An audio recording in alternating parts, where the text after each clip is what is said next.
ready to go. Okay. Good morning, everybody, and welcome back. Today we've got another weed eater to look at. Now, I just bought this about an hour ago, but I followed the same procedure I followed in the last video before I bought it. So let's get in here and take a look, and I'll show you what I saw. And for you new people out there, go ahead and subscribe. It's free, and we appreciate it. So let's get started.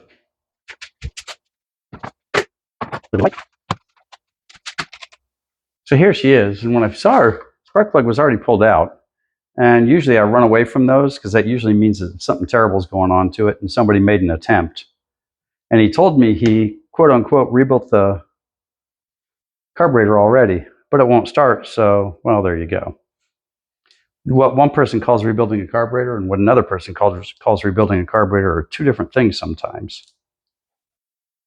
So let's take a look inside and I'll show you what I saw this time.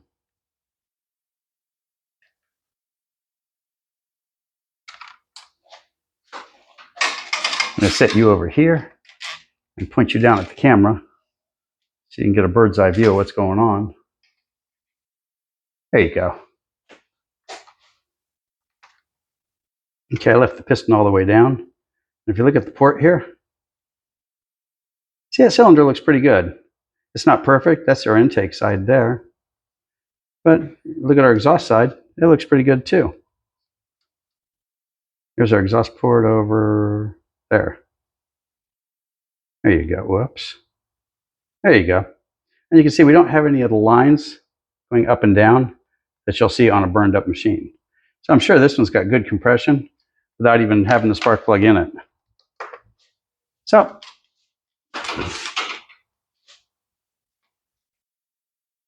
let's go ahead and pull her apart. There you go.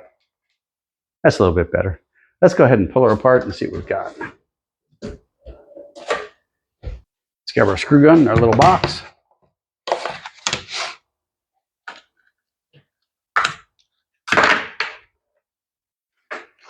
As expected, we're going to use the T25.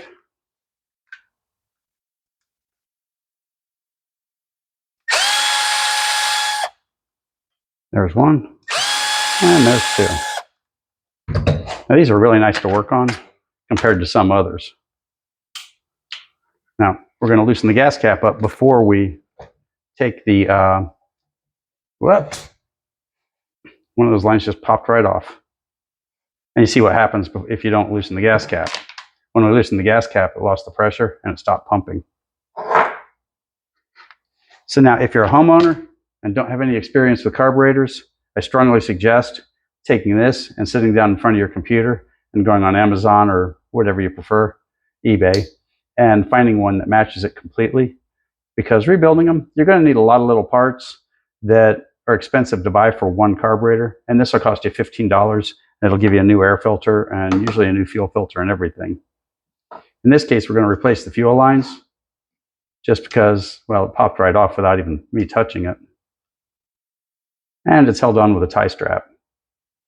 I don't know if you can see that. That's a tiny little tie strap. That's pretty funny. Okay, let's grab our Phillips and take this carburetor apart.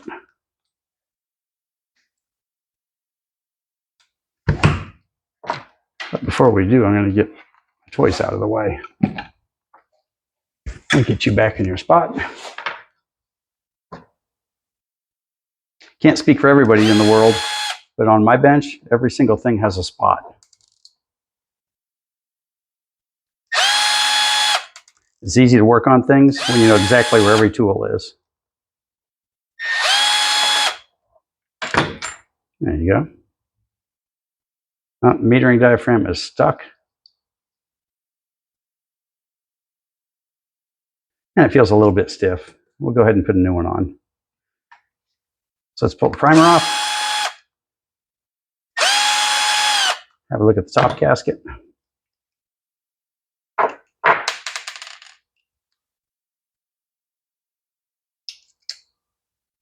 The gaskets look okay. This, okay, here's a good example. You can see the light.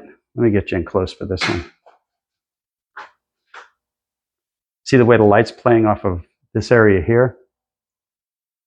It means it's indented. You can see it on this side. It's sticking out. That would cause it not to run. This is the problem. This is, well, for general public, let's call this the fuel pump. In any case, it needs to be as flat as possible. So we're going to go ahead and throw the body in the ultrasonic over there and get her running. Let her warm up a little bit. And we'll be back in about 20 minutes with clean carburetor. Okay, we waited way too long for parts for this one, but now we've got them. So let's go ahead and replace the fuel lines real quick and get this carburetor put back together.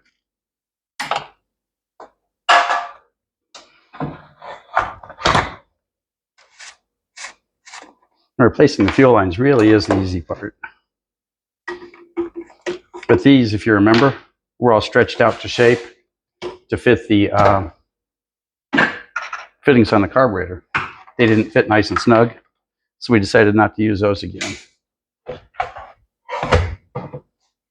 Come on, buddy.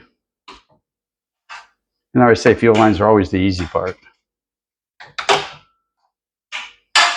If you don't have any practice or you don't have the right tools, fuel lines are the hard part. This is the magic tool you need. And I use the grinder to put a little point on this to make it even easier. So you run it through, and notice we put the little taper on this. We didn't put much of a taper on because we've got a really short run to do here. And I already attached the fuel filter to the other end of it.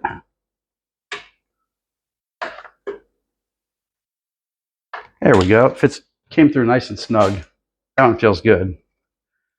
So let's pull it the rest of the way through.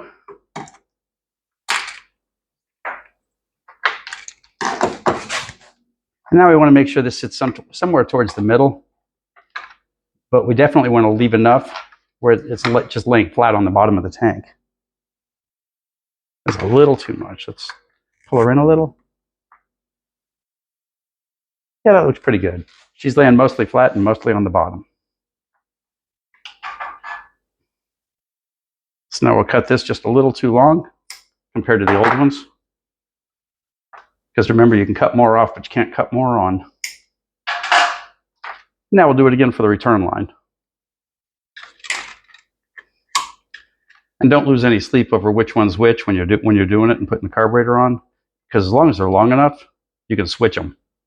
If you inadvertently put them on the wrong side of the carburetor.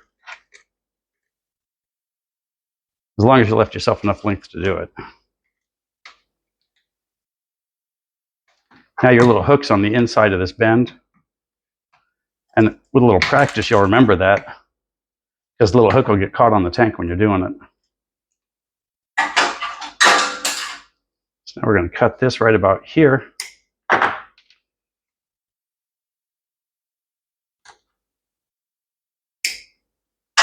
Because on your return line, all it's doing is the gas flows through the filter when you're priming it, goes through the carburetor and then back out this.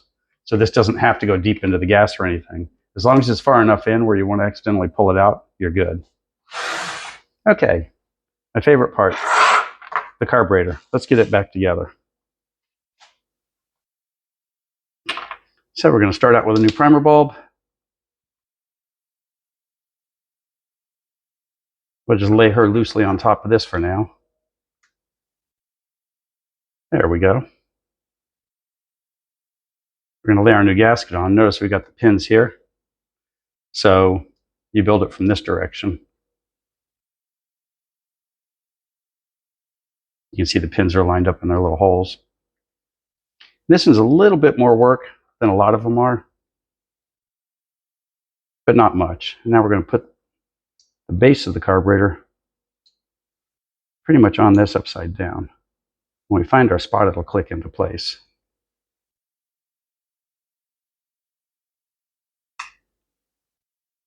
There you go. We're using our thumb to hold that out of the way so it doesn't bite us all the way. Screw one back in. I said, there you go. Screw two back in. And I say this a lot. You know, if you're doing this at home and you don't have an ultrasonic cleaner and you're not necessarily fully equipped for this type of work, you don't have a good workbench to work on, because you're going to need a nice clean workbench all the time. This is as dirty as this ever gets.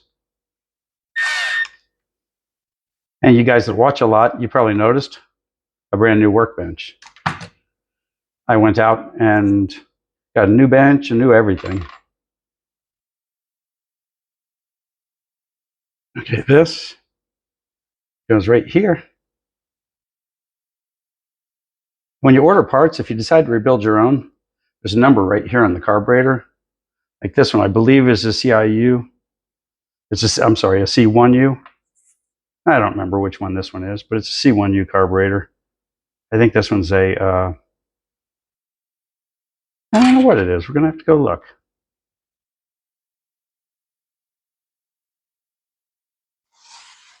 Now let's put the little screws back on. And like I said before, in all fairness, this thing went through an ultrasonic.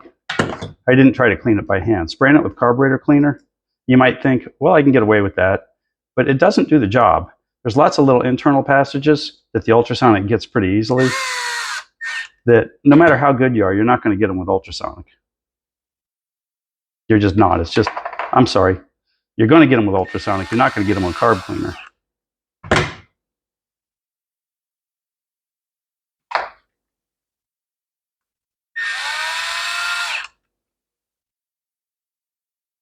Touch for good luck. Touch for good luck. Touch for good luck. And, oh, big touch for good luck. Okay, and there's our carburetor. So now we're going to hook up our return. We're not going to cut the lines. We're going to pull them backwards if they're too long. We'll pull them back into the tank with our big long pliers that I just dropped on the floor. Okay, we got a rubber gasket here and it looks good. So let's get our throttle hooked back up. And let's put our body back on and see what we've got. Where are you at? There you are.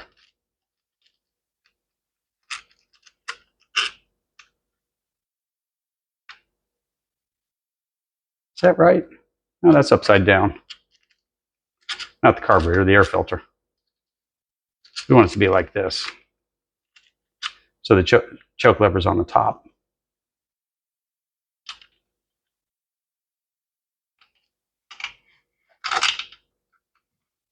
There we go. And for this, we're going to switch off to, I'm going to guess the big one, but I think I'm one size too big.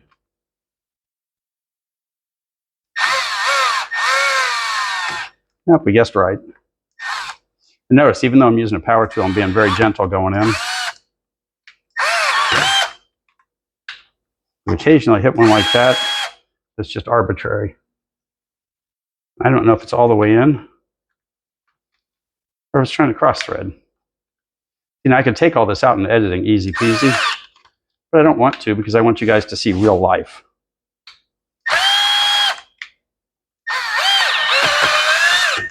There we go.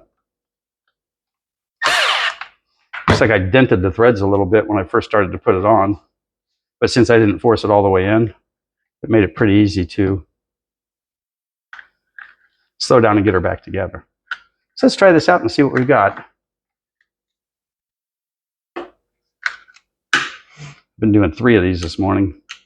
Now this might need adjustment because if it has been adjusted since the carburetor started going bad once upon a time, then that won't be the correct adjustment for new parts.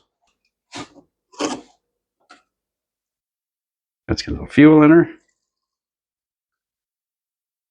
We'll go about half a tank. Okay. Now you see we got a little curve in the lines, but we're not worried about that right now. We will fix that before we end this. Let's pump it and make sure the gas is going the right direction.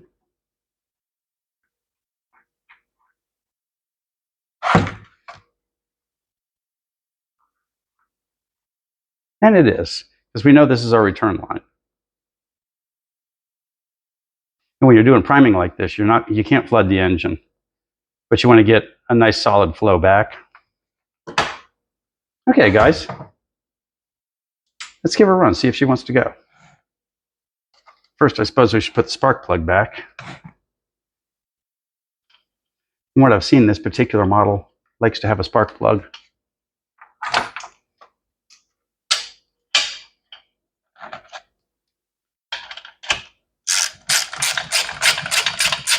Go, go, go, go, go. Okay.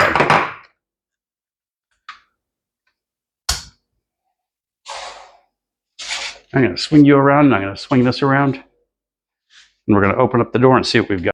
It's still pretty early in the morning, which is why it's a little bit dark outside, but it's 6:45. And the neighbors love me, so they won't care.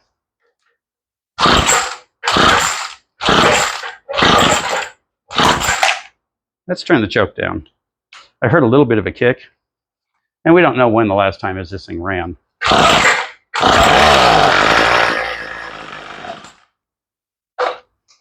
That was interesting. I think I'm going to have to do a carb adjustment on this one.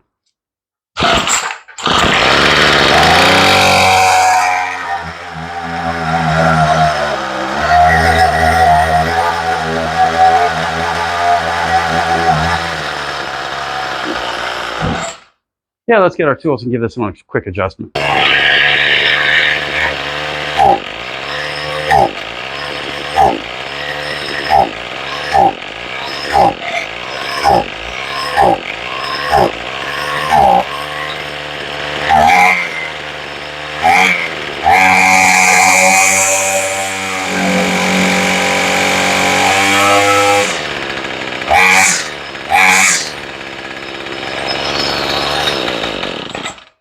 Okay, now let's see where we're at. Let's see if she'll start now.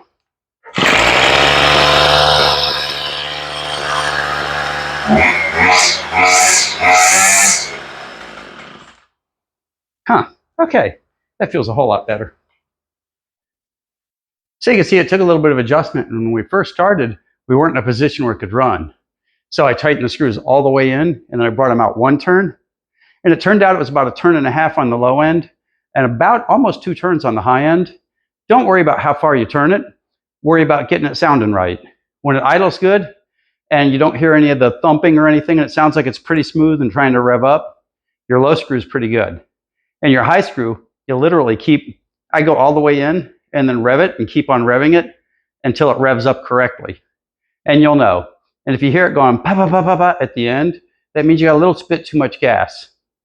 So thanks for watching, and don't forget to subscribe. We'll see you next time.